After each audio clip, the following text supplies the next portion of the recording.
DB sweatshop in full production. Shipping out surgeons, doing the paracord wraps on them and sharpening them out so they can be shipped out to you guys.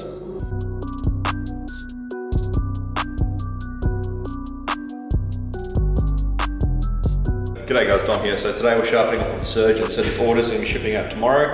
There is a whole bunch here on the bench. We've got the DB sweatshop running in full tilt to get these things all packaged up and sharpened and get the sheaths finished and cleaned and all the little stuff that takes days and days and days. So we're just going to take you through how to sharpen one of these things, or how we sharpen one of these things here at the factory. So first thing you want to do is you want to protect that Cerakote. So we're going to do this in the grinder, so we don't want to risk damaging our Cerakote in any way. So we put some of this masking tape on there, and that helps protect everything, and it also lets us see clearly how we're going to sharpen it in our sharpening line to keep it all even. This is a worn 60 grit belt. So I established my bevel on the lowest belt I possibly can because we're doing 40 of these things, so time is money.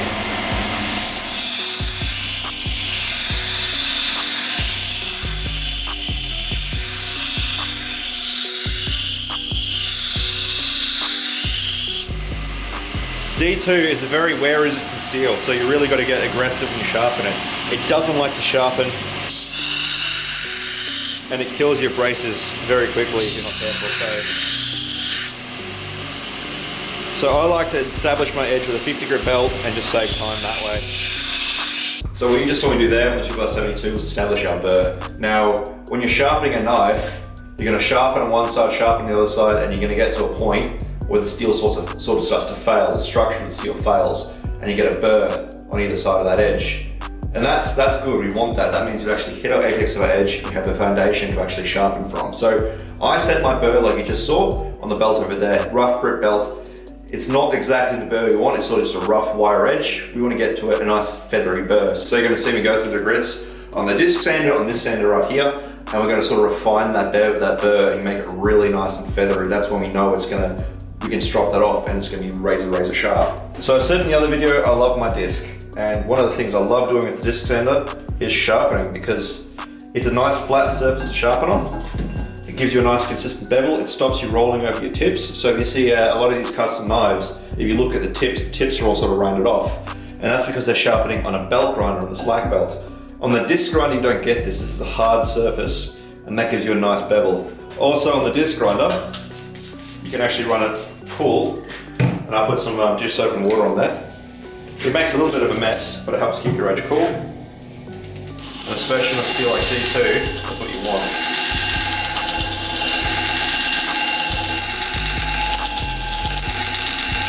And that means I can keep sharpening and sharpening, and that edge isn't even getting remotely warm. We've got no burning, nothing like that. Now the good thing about a disc grinder like this is that it's reversible, so if I can shift the direction this wheel's spinning. Obviously, that's important when it comes to sharpening, because if you're spinning in the wrong direction, there's a chance you can catch onto the sandpaper and throw a knife into your face. So that's really not what you want. Especially one of these things, because they're vicious little.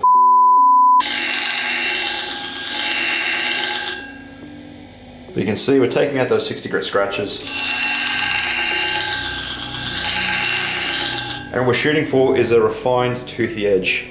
I know Jason and I did a video recently when we talked about sharpening. You're looking for those fangs, especially with D2.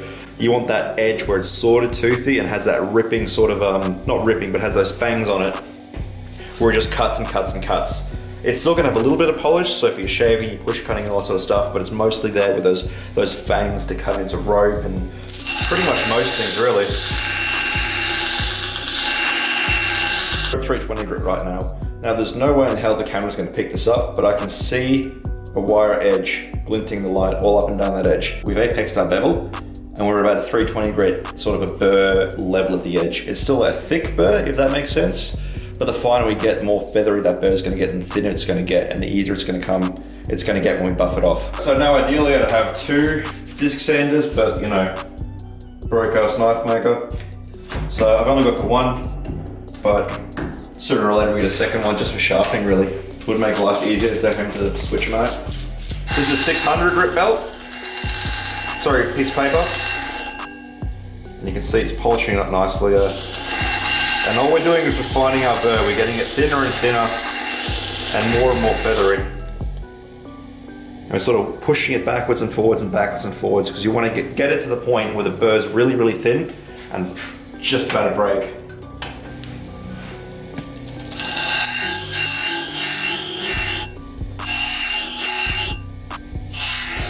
Now for the final step. This is a stupid fine belt. And we're just gently watching that burr go back and forth. I can start to feel it right now. It's feeling toothy, which is what we want.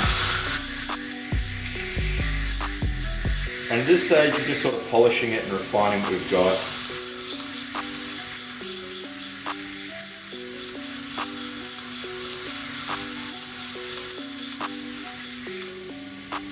At a very, very slow speed, just polishing up for us.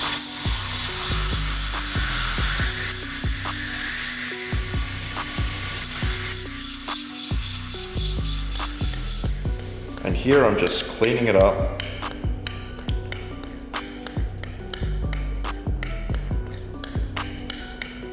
Now one thing you don't want to do, which a lot of people seem to want to do as soon as they start, is they start buffing or they start stropping and they'll roll over on that edge and then go the other way. And what that actually does is dull your edge, so you don't want to do that. You want to physically do a stroke, take it off, and do it like that. You don't need to do it that quick, but obviously I've done 30 knives today. And that edge is viciously sharp. So we just cut up our task list. We'll start with that.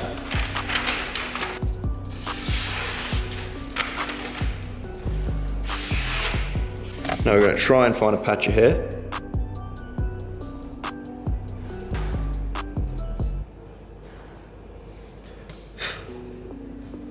Nice and sharp. We stick it in our sheath. We only stick it in part way so we can actually see the serial number. And we land down and I pick up the next one. And we do the process all over again.